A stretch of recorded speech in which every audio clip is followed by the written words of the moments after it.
Halo, selamat pagi dan salam sejahtera bagi kawan-kawan mahasiswa sekalian. Perkenalkan, nama saya Hianto Winarso dari jurusan Manajemen Universitas Gunadarma.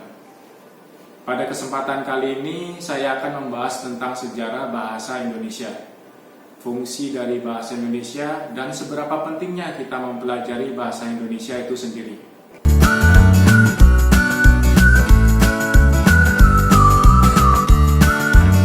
Baik, teman-teman sekalian, hal pertama yang akan kita bahas bersama adalah tentang sejarah singkat dari bahasa Indonesia.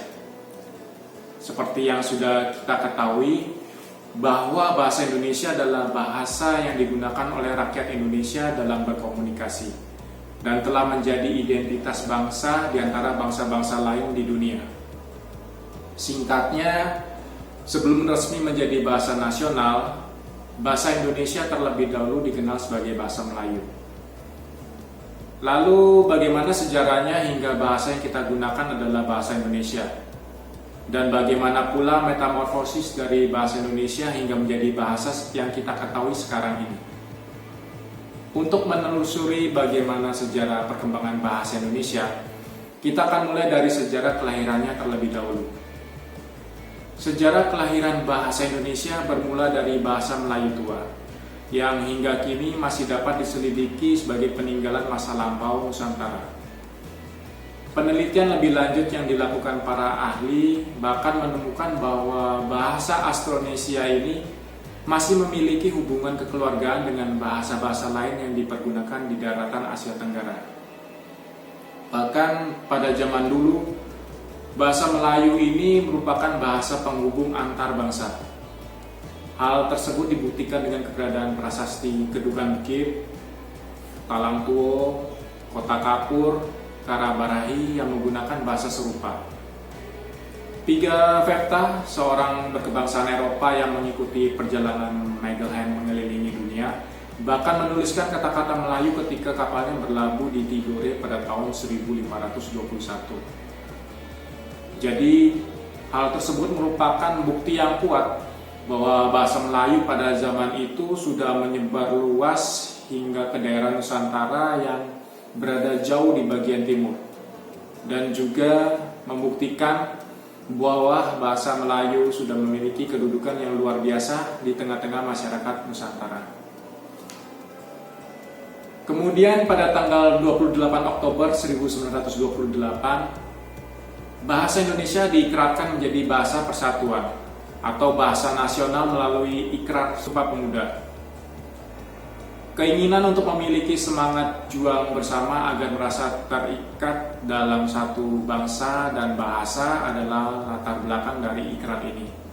Satu tanah air, satu bangsa, dan satu bahasa. Dan barulah pada tanggal 18 Agustus 1945, satu hari setelah kemerdekaan, ditandatanganilah Undang-Undang Dasar 1945. Kali ini pada bab 15 pasal 36 telah ditetapkan secara sah bahwa bahasa Indonesia adalah bahasa negara. Demikianlah bagaimana bahasa Indonesia akhirnya lahir dan resmi menjadi bahasa nasional bangsa Indonesia. Untuk hal berikutnya yang akan kita bahas adalah bagaimana metamorfosis dari bahasa Indonesia dari waktu ke waktu. Tak beberapa lama setelah kemerdekaan, bangsa kita mengadakan perubahan ejaan. Ejaan yang sebelumnya digunakan adalah ejaan Van Ophusen, yang kemudian digantikan oleh ejaan Republik. Ejaan Republik merupakan penyederhanaan terhadap ejaan Van Ophusen yang sebelumnya digunakan. Ejaan ini mulai berlaku pada tanggal 19 Maret 1947 dan disahkan oleh Menteri Pendidikan, Pengajaran, dan Kebudayaan Republik Indonesia pada masa itu, yaitu Bapak Suwardi. Oleh karena itu, ejaan ini juga sering disebut dengan ejaan Suwardi. Dan kemudian pada tahun 1957, Panitia Pembaruan Ejaan Bahasa Indonesia yang dipimpin oleh Profesor Prijono dan Eka Topo memperbaharui ejaan Republik dengan ejaan pembaharuan. Salah satu hal yang paling unik dalam konsep ejaan pembaharuan adalah disederhanakannya huruf-huruf gabungan konsonan dengan huruf tunggal. Kemudian ejaan selanjutnya adalah ejaan Melindo. Ejaan ini adalah hasil perumusan dari ejaan Melayu dan Indonesia yang diselesaikan pada tahun 1959. Ejaan Melindo merupakan bentuk penyempurnaan dari ejaan sebelumnya. Namun sayangnya ejaan ini belum sempat digunakan karena pada masa itu hubungan Republik Indonesia dengan Malaysia sedang kurang baik. Ejaan berikutnya adalah ejaan baru atau ejaan LBK. Ejaan ini pada dasarnya adalah lanjutan dari usaha yang telah dirintis oleh panitia ejaan Melindo. Ejaan ini dirancang oleh panitia ejaan LBK dan panitia ejaan dari Malaysia. Panitia ini berhasil merumuskan suatu konsep ejaan yang kemudian diberi nama ejaan baru. Panitia tersebut bekerja atas dasar surat keputusan Menteri Pendidikan dan Kebudayaan nomor 062/67 tahun 19 September 1967. Kemudian kita mengenal juga ejaan EYD yang merupakan singkatan dari ejaan yang disempurnakan. Ejaan ini merupakan capaian kerja panitia ejaan bahasa Indonesia yang telah dibentuk pada tahun 1966. Ejaan bahasa Indonesia yang disempurnakan merupakan penyederhanaan serta penyempurnaan ejaan Suwandi atau ejaan Republik yang dipakai sejak Maret 1947.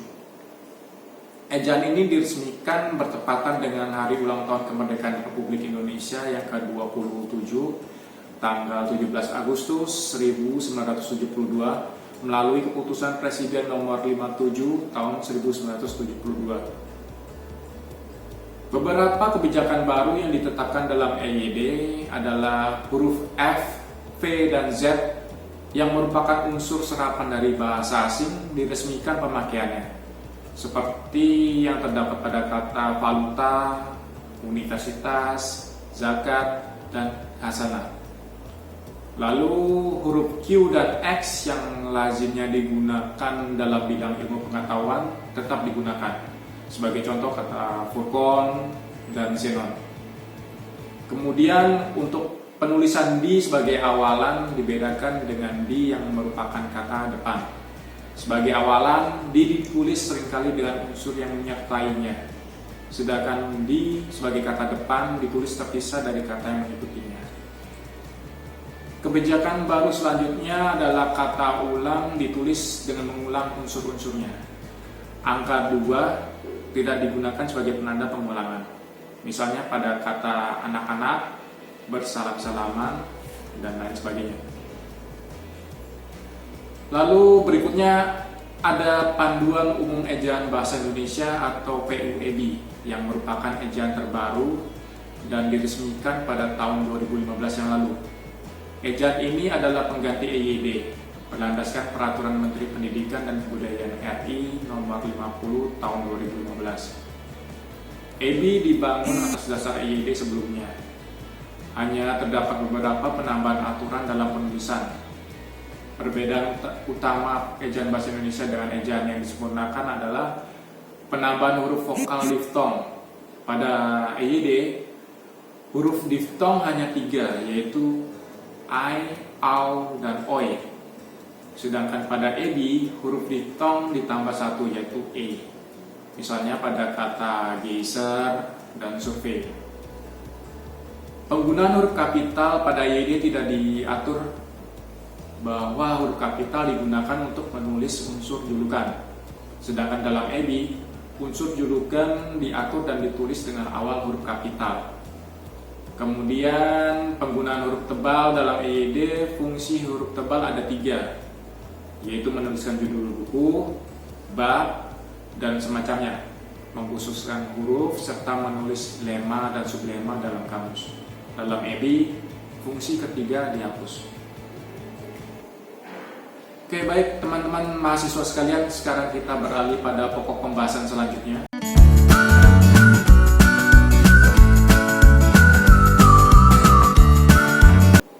Apa sebetulnya kedudukan dan fungsi bahasa Indonesia di negeri ini setelah menilik sejarahnya? Pertama-tama kita pastikan arti dan maksud dari kedudukan dan fungsi terlebih dahulu dalam kaitannya dengan bahasa Indonesia. Kedudukan diartikan sebagai status relatif bahasa sebagai sistem lambang nilai budaya yang dirumuskan atas dasar nilai sosial bahasa yang bersangkutan. Sedangkan fungsi adalah nilai pemakaian bahasa yang dirumuskan sebagai tugas pemakaian bahasa itu dalam kedudukan yang diberikan kepadanya. Yang pertama, bahasa Indonesia memiliki kedudukan sebagai bahasa nasional dan sebagai bahasa negara. Kedudukan bahasa Indonesia sebagai bahasa nasional dimiliki sejak diikrarkan Sumpah Pemuda pada tanggal 28 Oktober 1928. Dan yang kedua, bahasa Indonesia memiliki kedudukan sebagai bahasa negara dimiliki sejak diresmikan oleh Undang-Undang Dasar 1945 pada tanggal 18 Agustus 1945 tepatnya. Dalam Undang-Undang 1945 bab 15 pasal 36 tercantum bahwa bahasa negara ialah bahasa Indonesia. Sedangkan fungsi bahasa Indonesia berdasarkan kedudukannya dapat kita jabarkan menjadi dua hal. Di dalam kedudukannya sebagai bahasa nasional, bahasa Indonesia berfungsi sebagai lambang kebanggaan nasional, lambang identitas nasional, alat pemersatu berbagai suku bangsa yang berlatar belakang sosial budaya dan bahasa yang berbeda-beda, kemudian alat perhubungan antar daerah dan antar budaya. Kemudian selain kedudukan sebagai bahasa nasional, bahasa Indonesia juga berkedudukan sebagai bahasa negara sesuai dengan ketentuan yang tertera di dalam Undang-Undang Dasar 1945 bab 15 pasal 36. Di dalam kedudukannya sebagai bahasa negara, bahasa Indonesia berfungsi sebagai yang pertama bahasa resmi negara, yang kedua bahasa pengantar di dalam dunia pendidikan, yang ketiga alat perhubungan dalam tingkat nasional untuk kepentingan perencanaan dan pelaksanaan pembangunan nasional serta kepentingan pemerintah, dan yang keempat alat pengembangan kebudayaan, ilmu pengetahuan dan teknologi. Lalu terkadang sebagian dari kita pasti pernah bertanya, kenapa bahasa Indonesia penting untuk dipelajari, sedangkan kita sudah berbahasa Indonesia setiap hari? Yang pertama, alasan yang paling utama bahwasanya bahasa Indonesia adalah bahasa resmi negara Kesatuan Republik Indonesia sudah sejak lama dikumandangkan oleh para pemuda, bahkan sebelum adanya UUD 1945. Jadi sudah sewajarnya kita sebagai bangsa Indonesia menjadikan bahasa Indonesia sebagai identitas negara yang telah diakui oleh undang-undang dan diakui di mata dunia. Bahasa Indonesia adalah bahasa pemersatu. Para pemuda di zaman dahulu telah berhasil menyatukan bangsa Indonesia dengan bahasa yang satu, yaitu bahasa Indonesia melalui semangat Sumpah Pemuda 1928. Sebagai penerus para pejuang bangsa, sudah sepatutnya juga kita harus menjaga dan melestarikan bahasa Indonesia. Dan kemudian yang ketiga, alasan yang ketiga adalah komunikasi yang dilakukan oleh setiap orang tidak hanya secara lisan, melainkan secara tulisan. Dalam hal ini bahasa Indonesia dipelajari untuk penulisan kata yang baik dan benar juga dalam penulisan kata baku.